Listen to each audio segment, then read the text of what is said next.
Goeiemôre, baie welkom by Agape, die klein gemeente met die groot hart. Daai hart wat plek het vir jou. Eleanor Roosevelt het eendag gesê, baie mense loop in en uit jou lewe, maar slegs goeie vriende los voetspore in jou hart. Nou, ons is by Paasnaweek, ons het Vrydag het ons gepraat van die kruistoneel en ek gaan daar begin vandag. En vandag herdenk ons die opstanding. Daai groot event wat die geskiedenis van die wêreld verander het. In die tempel was daar 'n dik gordyn. En die oomblik toe Jesus sy laaste asem uitblaas, sê die Bybel, skeur hy gordyn van bo tot onder middeldeur. Nou in die paleise en die kastele in daai tyd was slawe verbied om naby die koning te kom. Want die mense was bang, net nou is daar 'n slaaf wat iets teen die koning het en hy val hom dalk aan. Inteendeel, wanneer 'n koning verbykom, moes 'n slaaf teen die muur gaan staan het met sy gesig weg van die koning af. En hy kon met sy lewe betaal as hy net in die rigting van die koning gekyk het. En skielik, in die middel van geskiedenis, toe Jesus sterf, toe hy sy kop laat sak en sy ken tref sy bors, toe skeur daai dik gordyn, die gordyn wat die slawe en die koning van mekaar af weggehou het, skeur in twee. En vir jou en my het dit so groot gevolg. En Paulus sê dit, althans Jesus sê dit, in Johannes 15 vers 15, hy sê, ek noem julle nie meer slawe nie. Omdat 'n slaaf nie weet wat sy eienaar doen nie. En daai woord slaaf in die oorspronklike beteken onkundig. Met ander woorde, iemand wat onkundig is oor wie hy is, weet nie wat sy eienaar doen nie. Jesus gaan aan, hy sê, ek het julle egter vriende genoem, omdat ek alles wat ek by my Vader gehoor het, aan julle bekend gemaak het. In ander woorde, hy sê, jy's 'n vriend en daarom is jy ingelig, daarom ken jy die hart en die wil van my Vader. Nou ons titel vandag is 'n vriend van die koning. En ek wil vandag sê, hoe lyk die voetspore wat getrap word in jou hart? Watter intensiteit het hierdie vriendskap in jou lewe? Of is dit maar net 'n iets wat jy hoop gaan eendag met jou gebeur? Ek hoop ek gaan eendag in die hemel kom. Ek hoop ek gaan eendag daar kom waar hierdie koning 'n ding wil doen. Johannes 3 vers 29 sê, die een wat die bruid het, is die bruidegom, maar die vriend van die bruidegom, wat daar by hom staan en luister, is baie bly om die stem van die bruidegom te hoor. Nou hierdie is geen oppervlakkige vriendskap nie. Dis 'n diep, loyale liefde, geknoop aan vertroue. 'n diep, loyale liefde. En dit is waaroor hierdie hele opstanding van Jesus gegaan het. Jesus het gesterf aan die kruis. Vandag herdenk ons die dag wat hy nie meer dood as 'n lijk daar lê in die grot nie, maar opgestaan het. En die rede daarvoor is, hy het opgestaan om sy vriende te ontmoet. Jy sien, om God te ken is jou en my grootste voorreg. Maar om deur hom geken te word, is ons grootste vreugde. Die koning wil nie net hê, ek en jy moet hom ken nie, hy het opgestaan, sodat hy ons kan ken. Nou weet ek, jy sê vir my, George, ja, maar baie keer tree ek nie op soos 'n vriend nie. Wat hou hierdie groot vriendskap dan in stand? Wat is daai ding wat so belangrik is, dat ek weet as ek dit doen, dan gaan ek nie net 'n vriend van die koning genoem word nie, ek gaan 'n vriend van die koning wees. Spreuke 3 vers 32 sê Salomo, want vir die Here is iemand wat die spoor byste raak afstootlik, maar die opregtes geniet sy vertroue. En daai woord opregtes is so 'n belangrike woord, want hy sê, as jy maar net is wie ek jou gemaak het, is dit genoeg. Ek het juis gesterf om vir jou te sê, dis genoeg. As 'n man met die naam van Tuba Bata, en hy het eendag gesê, Egte woorde kan in die hart gevoel word en dit beweeg die mondhoeke. Is dit nie waar nie, dat egtheid laat jou en my glimlag? Egtheid is daai woorde wat ons hoor en wat ons hoor. En hoe ontgin ek hierdie egtheid teenoor die Vader, sodat ek ook sy mondhoeke kan laat beweeg, dat ek ook voetspore in sy hart kan trap? En ek gaan vir jou 4 woorde sê, wat klink na oorvereenvoudiging, maar maak vrede met jouself. Dis die grootste ding wat ek en jy kan doen vir ons verhouding met die Here, is om vrede te maak met wie ons is. Want dit is presies hoekom Jesus gesterf het. Dit is presies hoekom hy opgestaan het. Dat ons vrymoedigheid en vrede kan hê. Het jy al gedink, het jy al gelees, dat geen een van die Here se vriende in die Bybel was perfek nie? En dan is die vraag, hoekom wil ek en jy altyd perfek wees, voordat ons dink ons kan vriende van die koning wees? Want Matteus 11 vers 19 sê, die Seun van die mens het gekom, en hy eet en drink en hulle, dis die mense daar buite, sê kyk, hy is 'n verraad, 'n syplap, 'n vriend van die tollenaars en die sondaars. Daai vriende van Jesus was nie perfek nie, maar hulle was eerlik oor hulle self gewees. Onthou jy ons net nou gepraat van egtheid? En mag hierdie naweek, daai naweek wees wat jy jou egtheid ontdek, waar jy die vrymoedigheid vir jouself vat om net jouself voor die Vader kan wees. As ons die Psalms lees, dan sien ons Dawid was totaal deurskynend geweest. Hy sê in Psalm 142 vers 2 sê hy, na die Here roep ek hardop om hulp. Met ander woorde, hy sê, ek skree tot die Here om hulp. Wat doen ek en jy? Baie keer dink ons, oh, dis swak geloof, ek moet my foute toemaak, ek moet dit wegsteek. Hy sê, by die Here pleit ek hardop om genade. Om te pleit vir genade is nie 'n swak punt nie, dis jy bewys jou afhanklikheid, en dis spesiaal vir die Vader. Vers 3 sê, ek stort voor hom my klag uit. Voor hom maak ek my nood bekend. Nou, om naby aan die Here te kom, moes Adam die vye blare, waarachter hy weggekruip het, uittrek. Dawid moes sy maskers van al die foute wat hy gemaak het, afhaal. En ek en jy moet ons motiewe voor die Here ontbloot. My vraag is vandag, het ons soms net 'n motief om in die hemel te kom? Het ons soms net 'n motief om sy seën te ervaar en dis hoekom ons doen wat hy vra?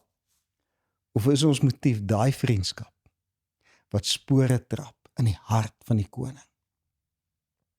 Nou in die Bybel is daar 'n paar brûe na hierdie hart van die koning, en ek gaan hulle vinnig noem, en my wens is dat hierdie brûe vir jou soms net in jou gedagtes 'n paar dinge gaan oopsluit. En die eerste brug is gehoorsaamheid toegedraai in geloof. Want wanneer die Vader vir ons iets vra, gaan dit ons altyd geloof kos.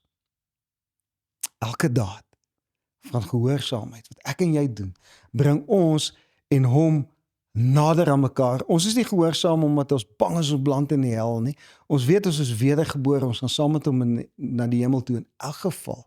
Ons weet in die ou dae was die sondebok wat vir die sondes gesterf was, hy is doodgemaak en geoffer vir die jaar wat gekom het se sondes, nie die jaar wat verby is se sondes nie. Elke daad van gehoorsaamheid bring ons nader aan mekaar. En dis hoekom ek en jy gehoorsaam is nie om iets te verdien nie. Dis om nader as naby aan hom te kom. Ons is nie meer slawe wat wegdraai en vir die muur kyk nie. Ons kan die koning in die oë kyk. Want Johannes 15 vers 14 sê, Jesus, julle is my vriende, as is 'n baie belangrike woord. Julle doen wat ek julle beveel. So hier kom gehoorsaamheid in spel. En hoekom is gehoorsaamheid dan so belangrik vir vriende van die koning? Want jy sien gehoorsaamheid altyd 'n motief. En die motief is geen dwang of skuldgevoel of straf wat ek het wat my dryf om gehoorsaam te wees nie. Die motief van gehoorsaamheid is liefde. Ek bring nie vir my vrou in die oggend koffie in die bed, omdat ek gehoorsaam is aan haar nie. Ek doen dit omdat ek lief is vir haar. Ek sorg nie vir haar omdat ek gehoorsaam is aan haar nie, en omdat ek wil goed lyk soos sy van my hou nie. Ek sorg vir haar en sy sorg vir my, omdat ons lief is vir mekaar. Want ware vriendskap is nooit passief nie. Die liefde is altyd in die doen. Baie keer as Christene dink ons dat liefde is in ons woorde. Ek het vir jou nuus, die liefde is in die doen. Ware vriende verander hulle waardes en pas hulle waardes aan by hulle vriende se waardes. Hulle is besorg oor dit wat belangrik is vir hulle vriende. Ware vriende begeer en gee hulle self vir die vriendskap.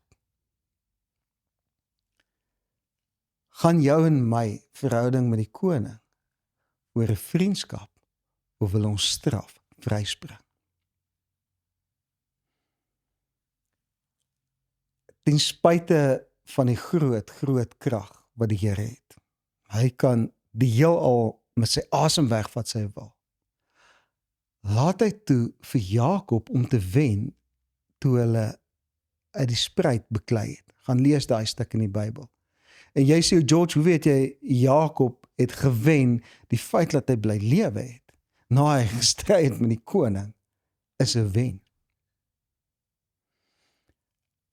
Die Here vererg hom nie, omdat Jakob met hom stoei in hierdie spruit nie, want hy weet ons stoei soms met dinge. Maar hy weet dat die stoei Jakob sal nader bring. Is nie amazing nie, dat ek en jy 'n God het, wat nie afgesit word of woedend of kwaad word wanneer ons met hom stoei in ons gedagtes nie. Die waarheid is, ek en jy is so naby aan die Here soos wat ons kies om te wees. Nou, wat gebeur wanneer daai vriendskap soos alle vriendskappe soms platonies raak? Baie keer sê mense vir my verhouding met die Here het afgeplat of afgekoel, dit voel vir my platonies. Jy sien, pyn is altyd die brandstof van passie. Dis baie, baie belangrik. Pyn is die brandstof van passie. C.S. Lewis het lank gelede gesê, pain is God's megaphone. Probleme en uitdagings is nie God se straf op ons nie. Dis 'n wake-up call om te sê, ek is hier, ek is lief vir jou, en jou liefde het iewers langs die pad platonies en koud geraak. Jeremia 23 vers 13 sê, julle sal na my vra, of althans kom ek begin oor, julle sal vra na my wil, en julle sal dan my wil ken, as julle my met julle hele hart soek. Of as julle met julle hele hart daarna vra. So die Here sê, ek en jy kan die wil van ons koning ken, as vriende van die koning. 'n Slaaf het nooit geweet wat die volgende besluit wat die koning gaan maak nie. 'n Slaaf het, het glad nie die strategie van die koning geken nie, of die hart nie. Maar 'n seun ken die wil, maar die Here sê, daar is 'n snack, jy moet my soek met jou hele hart.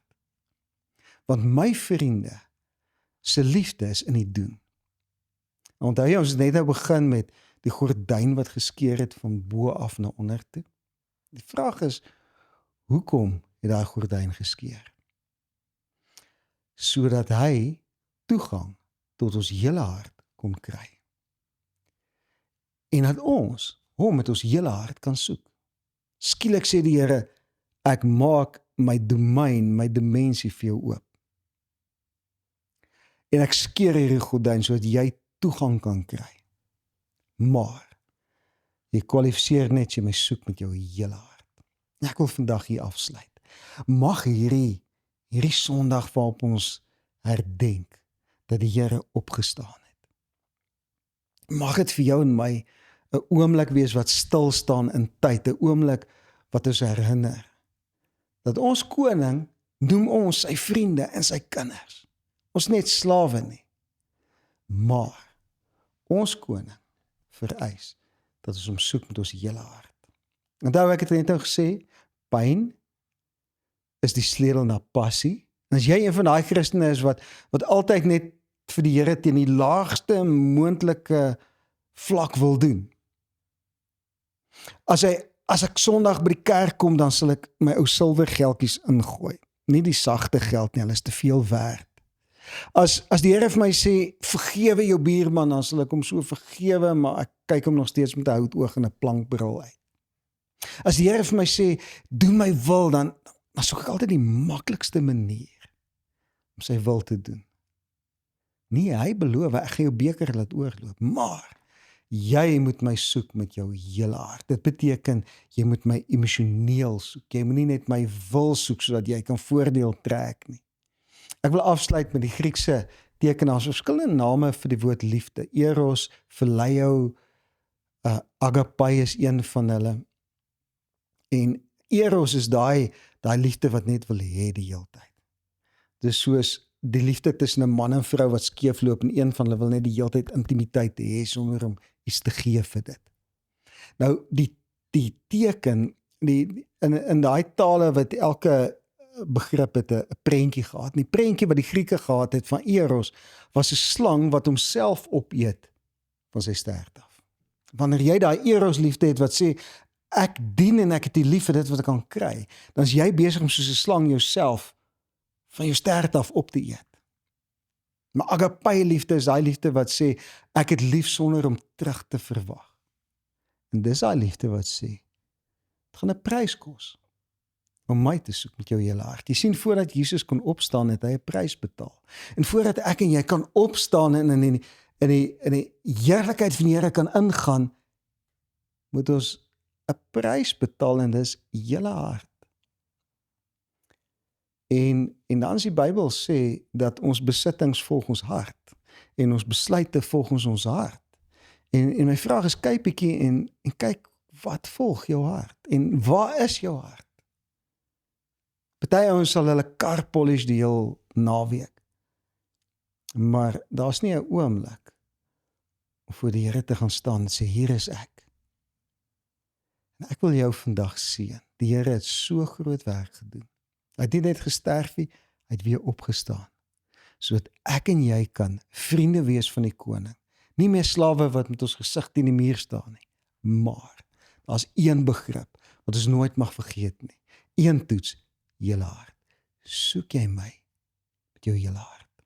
Wil jy moet gaan na ons website agape.co.za, gaan luister hierdie video weer en die getikte notas is op meeste van ons preke daar. Gaan kyk na dit, maak dit deel van jou hart, sodat hierdie saad nie gesteel word uit jou hart nie, want dit gaan vir jou intimiteit met die koning bring. Daai pyn gaan help dat jou passie nooit afkoel nie. Kom ek bid vir jou. Vader, ek wil elke persoon wat vandag na my geluister het en saam my geluister het seën met 'n hart wat pyn van passie, met 'n hart wat U voluit dien, met alles wat in ons is, met 'n liefde wat doen, nie net 'n liefde wat praat nie. En laat hierdie Paasnaweek ons die res van die jaar inlei, waar ons herdenk wat Jesus gedoen het, toe hy gesterf het, maar waar ons ook klik wat hy gedoen het, toe hy opgestaan het, en gesê het, kom, julle is my vriende, kom naby, nader is naby. Ons eer U daarvoor in die naam van Jesus. Amen.